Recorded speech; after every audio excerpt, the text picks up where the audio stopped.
เอาครับสวัสดีกับ FC พยาการสุภุสุคนเกษตรกรต้องรู้ข่าวนี่พี่น้องถือว่าเป็นข่าวด่วนนะครับเนาะในส่วนของท่านสุภจีรัฐมนตรีว่าการกระทรวงเกษตรและโมเมนต์ท่านสุภจีรัฐมนตรีว่าการกระทรวงพาณิชย์พี่น้องเพิ่นจับมือกับนายทุนในเครือข่ายในกลุ่มของ CP ก็คือทาง7-Eleven พี่น้องทั้ง7เปิดรับพี่น้องร่วมจับมือกับรัฐมนตรีว่าการกระทรวงพาณิชย์เพื่อขับเคลื่อนให้กับสินค้าทางการเกษตรเปิดให้พี่น้องที่ทำการเกษตรอ่าบ่ว่าจะเป็นสินค้าทางการเกษตรนะครับเนาะนำไปจำหน่ายขายทาง7ได้เด้อพี่น้องเด้อนับตั้งแต่จากนี้ไปเปิดรับหลายรายการ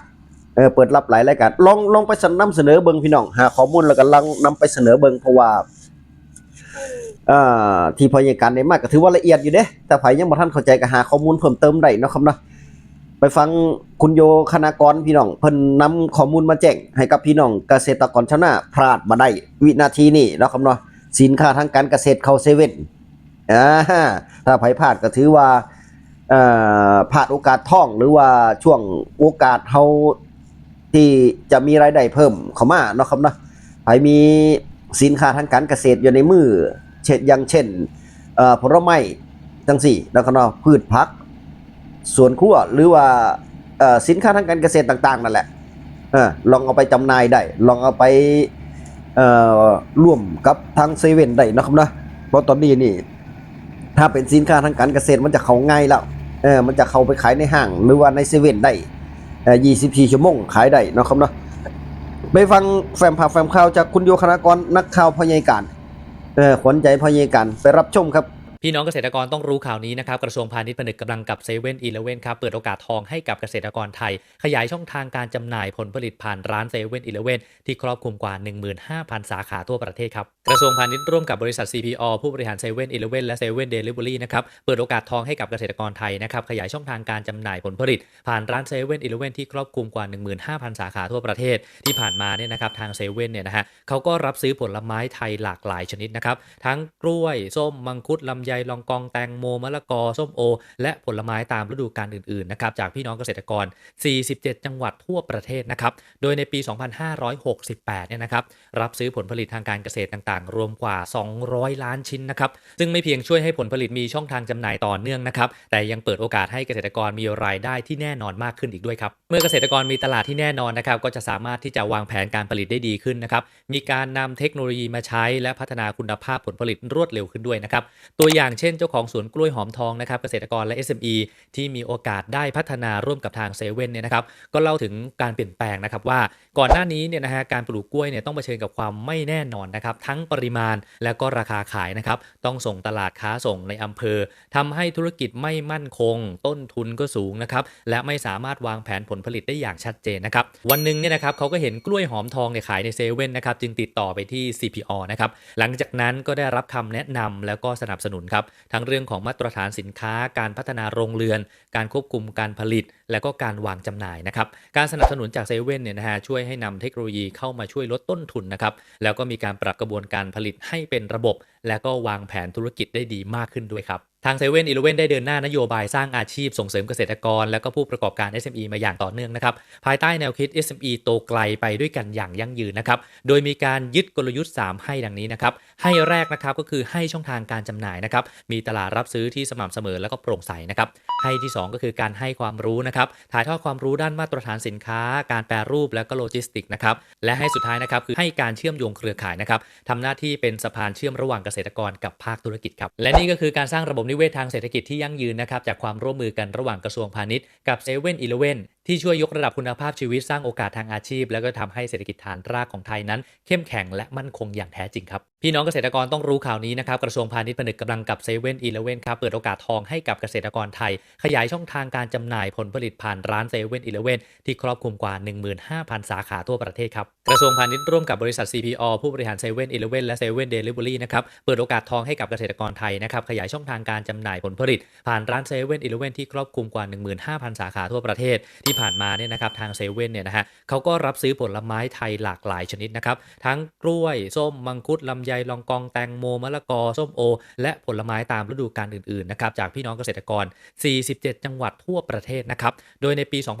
2568เนี่ยนะครับรับซื้อผลผลิตทางการเกษตรต่างๆรวมกว่า200ล้านชิ้นนะครับซึ่งไม่เพียงช่วยให้ผลผลิตมีช่องทางจำหน่ายต่อเนื่องนะครับแต่ยังเปิดโอกาสให้เกษตรกรมีรายได้ที่แน่นอนมากขึ้นอีกด้วยครับเมื่อเกษตรกรมีตลาดที่แน่นอนนะครับก็จะสามารถที่จะวางแผนการผลิตได้ดีขึ้นนะครับมีการนำเทคโนโลยีมาใช้และพัฒนาคุณภาพผลผลิตรวดเร็วขึ้นด้วยนะครับตัวอย่างเช่นเจ้าของสวนกล้วยหอมทองนะครับเกษตรกรและ SME ที่มีโอกาสได้พัฒนาร่วมกับทางเซเว่นเนี่ยนะครับก็เล่าถึงการเปลี่ยนแปลงนะครับว่าก่อนหน้านี้เนี่ยนะฮะการปลูกกล้วยเนี่ยต้องเผชิญกับความไม่แน่นอนนะครับทั้งปริมาณและก็ราคาขายนะครับต้องส่งตลาดค้าส่งในอำเภอทำให้ธุรกิจไม่มั่นคงต้นทุนก็สูงนะครับและไม่สามารถวางแผนผลผลิตได้อย่างชัดเจนนะครับวันหนึ่งเนี่ยนะครับเขาก็เห็นกล้วยหอมทองเนี่ยขายในเซเว่นนะครับจึงติดต่อไปที่ CPO นะครับหลังจากนั้นก็ได้รับคำแนะนำแล้วก็สนับสนุนครับทั้งเรื่องของมาตรฐานสินค้าการพัฒนาโรงเรือนการควบคุมการผลิตและก็การวางจำหน่ายนะครับการสนับสนุนจากเซเว่นเนี่ยนะฮะช่วยให้นำเทคโนโลยีเข้ามาช่วยลดต้นทุนนะครับ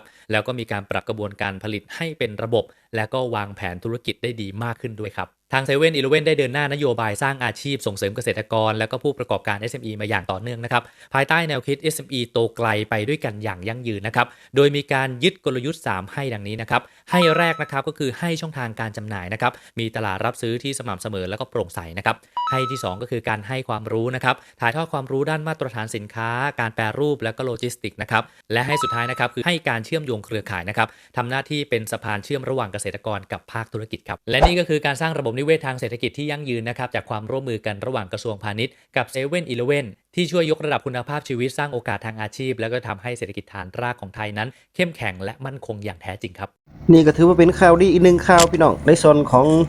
สินค้าทางการเกษตรนะครับเนาะซึ่งสุปีเพิ่นก็เปิดรับอยู่แต่ว่าปีนี้นี่เปิดรับเพิ่ม15,000 สาขาพี่น้องทั่วประเทศ40กว่าจังหวัดเนาะครับเนาะสามารถนำไปขายไปจำหน่ายนำไปขายได้เนาะครับเนาะในส่วนแต่ว่าในส่วนนี้นี่ทางเซเว่นเพิ่นก็จะมี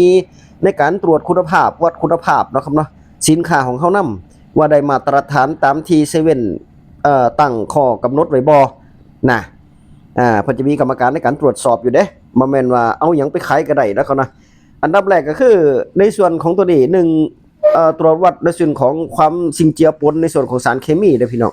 ยาฆ่าแมลงแน่หยังแน่นำนะครับว่าเพราะว่าบางที่นี่เอาใส่อยากให้มันงามก็ใส่ยาหนักบ่ดิใส่ยาหนักบ่พริกบ่เพิกนี่แม่นเบิดล่ะใส่ยาหนักเกินบ่นี่มันบ่เป็นไปตามที่เพิ่นกำหนดมาของเฮาผลผลิตเฮามันงามอยู่แต่ว่ามันเป็นอันตรายพี่น้องกินไปมันเป็นสารสะสมเนาะตกค้างในร่างกายก็จะกลายเป็นมะเร็งเข้าเพราะฉะนั้นแล้วก็เขาไปปรึกษาหารือเพิ่นได้ก่อนอื่นต้องเข้าไปนำสินค้าของเจ้าของไปพรีเซนต์นะครับเพิ่นเอิ้นไปพรีเซนต์หรือว่าไปให้เพิ่นเบิ่งนั่นล่ะ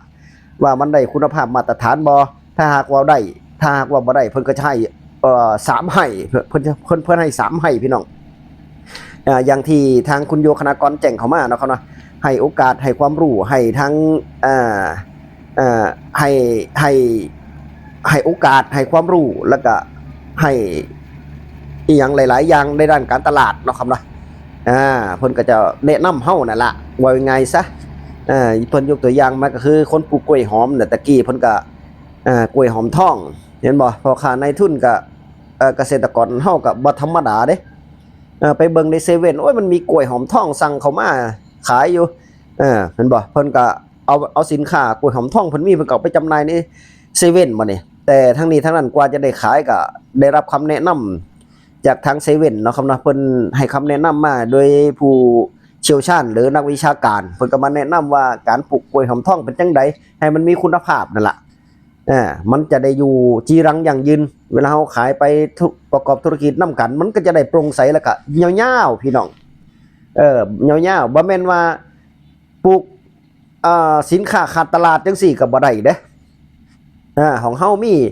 อย่างกล้วยเฮามีหวี2หวีเครือ2เครือเอาไปขายกับเพิ่นก็บ่ได้พี่น้องแบบนั้นเนาะเราต้องเฮ็ดมันเป็นสวนเป็นหยังขึ้นมาแล้วก็มีป้อนให้เพิ่นตลอดเวลานั่นน่ะมีขายมีนำส่งตลอดเวลานะครับเนาะซุมื้อ เวลาถ้าหากว่าทั้งทั้งทั้งสินค้าเฮาหลายจังซี่นี่ก็สามารถแบ่งไปให้กับ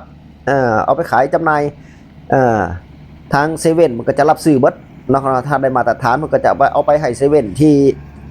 ยังบ่ทันมีจังซี่เนี่ยนะที่บ่มีเกษตรกรนำมาเสนอจังซี่เพิ่นก็นำไปของเพิ่นนะครับนะร้านเพิ่นมีหลายว่าง่ายๆซะเฮาไปเข้าร่วมกับร้านเพิ่นก็ลองเบิ่งพี่น้องลองเบิ่งเพื่อมีแนวทางเพื่อเป็นโอกาสท่องเฮาเนาะครับนะทั้งนี้ทั้งนั้นก็ถือว่าเป็นข่าวดีพี่น้องที่สุภจีรัฐมนตรีว่าการกระทรวงพาณิชย์นะครับจับมือกับทางเซเว่นเปิดโอกาสท่องให้กับพี่น้องเกษตรกรบ่ว่าจะปลูกข้าวสารอาหารแห้งอีหยังก็สร้างเนาะครับนะนำไปพรีเซนต์หรือว่านำไปจำหน่ายเซเว่นได้แล้วนำไปจำหน่ายเซเว่นได้แล้วก็แต่ว่าก็ต้องได้ให้วัดคุณภาพให้มันได้ตามที่เพิ่นกำหนดมาเนาะครับเนาะตามที่เพิ่นกำหนดมาก็บ่ยากพี่น้องเข้าไปเรียนรู้แล้วก็ไปศึกษาข้อมูลเสร็จแล้วก็เทศให้มันได้ตามที่เพิ่นตั้งมาหั่นล่ะเพราะว่าเฮาอยากขายเพิ่นก็อยากได้ของดีเฮาก็อยากได้ของดีคือกันผลผลิตเฮาอยากให้มันดีก็ต้องเฮ็ดตามที่เพิ่นบอกนะเขาเนาะมันก็จะไปนำกันได้แน่มันจะได้อยู่ยาวๆก็ถือว่าเป็นคราวอีก1คราวนะครับเนาะในส่วนของ7-Elevenนะครับเนาะกับเกษตรกรชาวนากับเกษตรกรที่อาชีพเกษตรกรก็ขอบคุณนางสุภจีเนาะครับเนาะรัฐมนตรีว่าการกระทรวงพาณิชย์เพิ่นนี่เก่งคักเด้นางสุภจีนี่ท่านสุภจีรัฐมนตรีว่าการกระทรวงพาณิชย์นี่เปิดดีดขายข้าวเปิดดีดพุ่นตอนนี้เอามันสำปะหลังอีกแล้วพี่น้องจะเฮ็ดมันสำปะหลังมันเส้นมันอัดแห้งส่งไปต่างประเทศเพิ่นเก่งอยู่พี่น้องเพิ่นเก่งอยู่เนาะครับนะก็อยู่เบิ่งไปยาวๆหั่นล่ะเบิ่งไปยาวๆล่ะว่าจะเก่งได้ซำใดหรือว่าจะเก่งไปตลอดบ่หรือว่าเพิ่นจะซอยพี่น้องเกษตรกรเฮาไปเรื่อยๆบ่หรือว่าจังใดนะครับนะเอาคลิปหน้าพบกันใหม่คลิปนี้สวัสดีครับ